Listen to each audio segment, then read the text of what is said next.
Pag-appoint ni Boying sa ombudsman is adding injury to insult. Gusto ko yan. Tama. Kasi insulto na tayo eh. Injury na talaga dahil ipapakulong si VP Sara eh. O ngayon, Badong kung hindi pinakulong, di masaya tayo. Di ba? Wow, dagat. Pero nakapagtataka talaga. Kahit anong klaseng pang-insulto sa kanila, binabaliwala lang talaga nila. Tao pa ba sila at dapat pa ba talaga silang may pwesto sa gobyerno? Mga walang hiya ang mga yan, sabi ni Sorina Jabalya. Totoo yan, ma'am. Wala na po sa kanila yung insulto-insulto. Insultuhin mo si Boying, insultuhin mo si Claire. Yan po ang katangian ng mga tao ngayon dyan. Wala insult insult free. Baka di maalis si Tuta Soto. Sino ang isa pang tuta?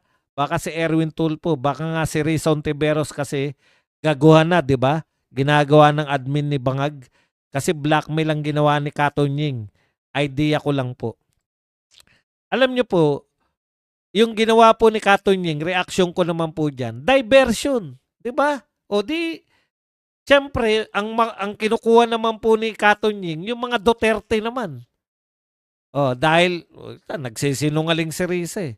Di babanat din naman tayo, sinungaling ka Risa. Di, yung galit natin, instead na nakapokus na kay Martin Romualdez, kay Saldico, nagsisinungaling to si Risa, dito natin pukusan, banata natin to. Sa kanila po, any amount of delay, okay po sa kanila. Any amount na, kahit na ano po, mapag-usapan yung iba. Kaya tong kay Cayetano, very willing sila eh. Yung sinasabi ni Cayetano, kita mo lahat pumatol. Diba? Mula Senate President hanggang kay Anticlar, lahat po, patol yan. Bakit? Habang pinag-uusapan yung solusyon na non-solution ni Cayetano, tuloy-tuloy ang ginhawa. Si Anticlar daw po ang gagawing DOJ Secretary. Di ba? Yun talaga, okay na yan. Wala. Ang purpose na nila ngayon sa buhay, mang-asar na lang ng mga Duterte. Kita nyo po yung mga followers nila. Tuwan-tuwa po kami, masayang-masaya kami. Bakit naman? Sa tingin nyo ba kayang lutasin ni anong problema ng mga korupsyon? Hindi po. Wala na kami ron. Kakampi namin yung mga korap eh. Masaya kami dahil magagalit yung mga Duterte. Yun na lang po, yun na lang, maging masaya na lang. Pasayain na lang ni Marcos yung mga loyalista, yung mga dilawan, yung mga kakamping. Paano po mapapasaya? Yun, yung mga ikagagalit ni Duterte, ng mga followers ni Duterte, yun po ang magpapasaya sa kanila. Si Saldico, ang bagman ni na Marcos Romualdez dahil malayang-malaya itong nakatakas sa kasagsagan ng mainit na investigasyon at hanggang ngayon ay nakakagala pa ito sa iba't ibang bansa. Meron po akong narinig, bakit si Alice Go, di ba, napabalik po ninyo sa Pilipinas? Una, may kaso na ba? Meron na bang warrant of arrest si Saldico? Wala pa rin. Ang tagal na, no? Ang tagal na pong binabanggit si Saldico, wala pa rin. Kaya nga, kung wala ka namang warrant of arrest, paano ka naman aarestuhin ng Interpol? Wala ka namang warrant of arrest. Ano yung mga pinag-uusapan nating Saldico? Usapan lang naman. Ano naman yan? Para lang paligayahin yung mga naghanap ng mga korap. Pag-usapan lang. Ganun pala yun. Itong nakatakas sa kasagsagan ng mainit na investigasyon at hanggang ngayon ay nakakagala pa ito sa iba't ibang bansa. Ang papel kasi ng ICI, di ba? May nag-iimbestiga na. Maghintay na lang kayo na resulta. Asyado kayo apurado. Di ba? Yan yun eh. Due process yan. Matagal talaga ang batas. Due process daw? Si Tatay Digong hindi pinagbigyan ng due process eh. Pag Duterte, walang due process. Pero pag mga administrasyon, lahat ng due process ibibigay dyan. Ngayon, alam nyo na. Sir Bads, ano na naman ang nagagawa ni Boying? Tumatanggap lang naman siya ng kaso. Hindi po. yung pong ombudsman kasi, sila po yung magsasampa na ng kaso. Yung sasabihin nila, "O eto, parang ano yan eh, pag mahina kaso, dinidismiss na ng ombudsman. Pero pag may kaso talaga, yung sa tingin nila, pwedeng matanggal dadalhin na nila sa sandigang bayan yan. Hindi po sa walang, yung taga-receive lang sila, hindi po. Malaki po papel nila. Sa kanila po, marami po na-dismiss yung ombudsman ng mga kaso. Hanggang imbestiga lang yan si Boying, hindi niya kayang ipakulong si BP.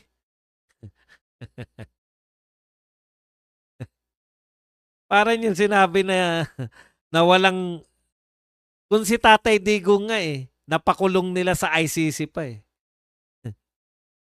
Sa tingin nyo walang kinalaman si Boying doon? Kayo naman no. Sa tingin nyo si Tory lang yon? Nagkusa si Tory? Ang taas naman ng tingin nyo kay Tory. Hindi naman natin minamaliit si Tory, pero hindi po magkukol ng ganun yung si Tory nang wala pong mas mataas sa kanya. Saglit lang po, uhaw na ako. Uhaw. Uhaw. May nabasa akong post, Doc Buds, sa isang bobong loyalista na dapat sisihin ng mga Duterte sa pagbagsak ng tulay sa Cagayan Province. Hindi ako nagkamali sa aking fearless forecast. Tangengot eh. Kasi double black ayan. Dito na po tayo sa bandang huli. Sir Bats, wala pa bang bilang ang minority para magkaroon ng botohan? Napigilan din ni Tito Soto, walang session eh. Kahit po magbotohan, hindi sila nagsesyon.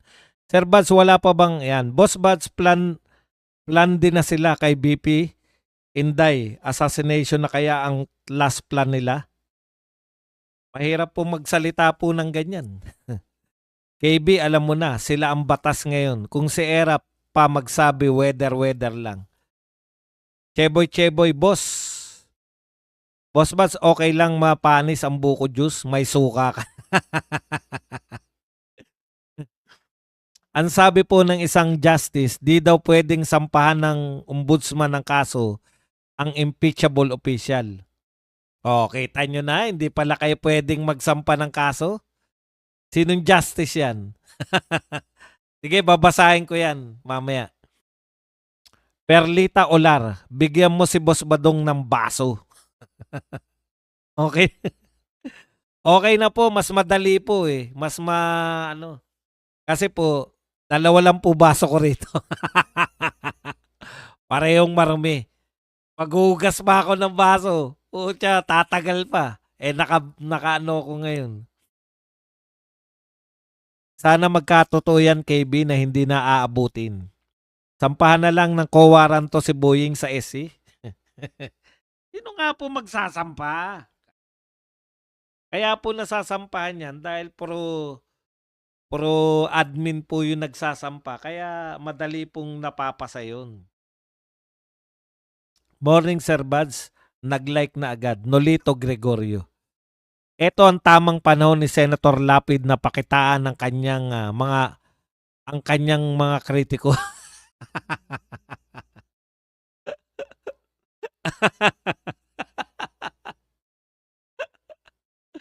Walang iya ka, kamay na baka.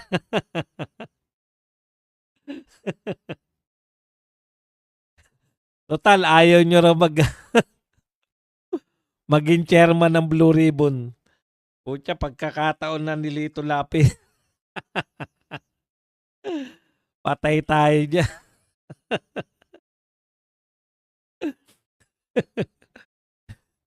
Morning. Nakakalungkot na ayon kay Marcoleta, ang tradisyon ng koneksyon sa kung sino ang nag-appoint ay mas nakakataas sa kanilang desisyon kaysa konstitusyon. Kaya hindi na-disqualify si Remulla. Gracie Brooks, according to my intel, DA. Lauren Carlos Suba, Boss Buds, ayos din yung medical emergency ni Saldico. Nag-world tour na. Baka mamaya, baka kasi naubusan ng gamot. Alimbawa, nasa US siya, di ba? Ay, boss, naubusan kami ng gamot dyan eh. Saan ba nabibili yan? Sa Spain. Punta muna ako na Spain. Ay, boss, naubusan din kami. Ah, ganun ba? Saan nakakabili niya? Sa Portugal. Oh, sa Portugal. Supreme Court, walang kwenta. Binabaluktot din nila ang batas. Ang tanong, magkano? Sir Bads, totoo po ba na pwede lang imbestiga ng ombudsman ng impeachable offense pero di na pwedeng kasuhan, sabi po ng isang justice. Eh kung sinabi po ng isang justice yan, di malamang totoo yan, di ba? Ayaw nyo nun. May lusot pa tayo, siguraduhin natin na mananalo si Sara para e-quaranto si Boying. Yan po ang pwede, di ba? E-quaranto kasi ano po yung dapat nilabag nila para maging ombudsman lang, nilabag nila yung batas. Boss Bats, Lito Lapid, save Tito Soto daw kasi hindi sumama sa minority kaya hindi natuloy ang kudita.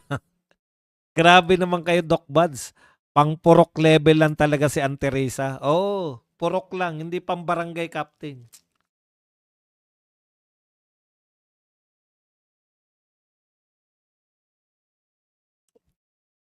Tapos, ibubuhol nyo na lang uli. 'Di ba? Kaya, mas mabilis tong ganito eh.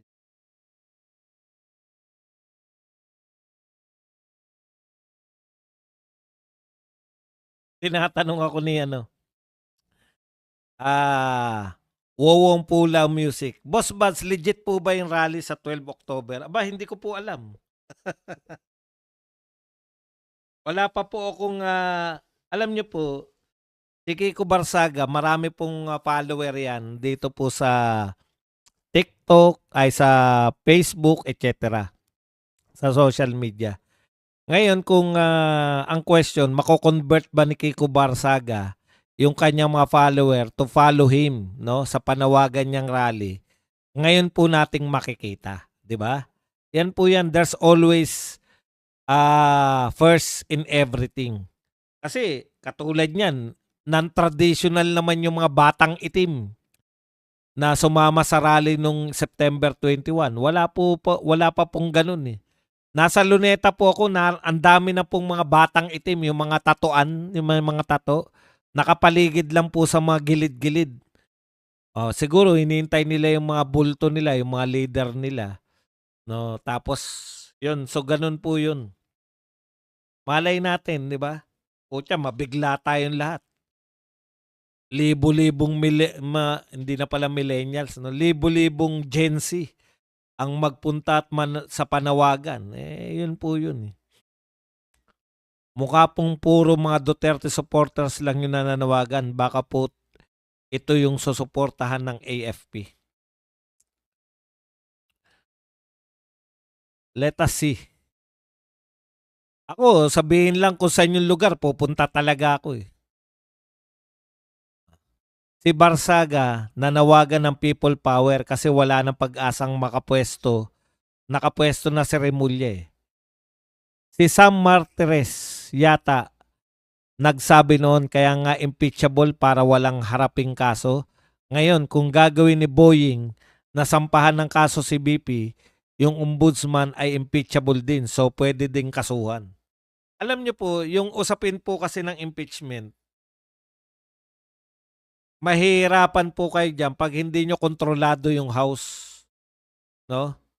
Kung wala kayong 103. So lahat ng illegal ngayon ay libre, lalo ng illegal drug business dahil nakatago ngayon sa issue ng flood control issues. Hindi naman po, bakit naman po ganito po no? Hindi po ibig sabihin na legal na sila dahil flood control.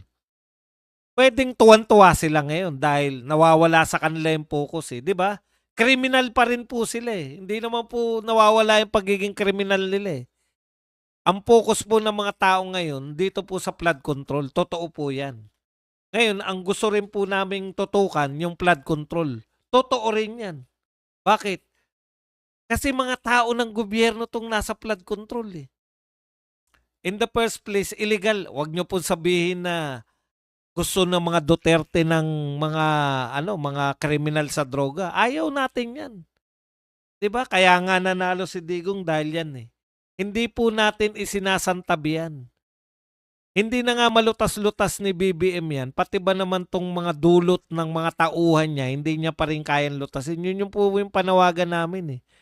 Unlike na illegal drugs, alam mo talaga na 'yan ay illegal na trabaho ng mga illegal na tao.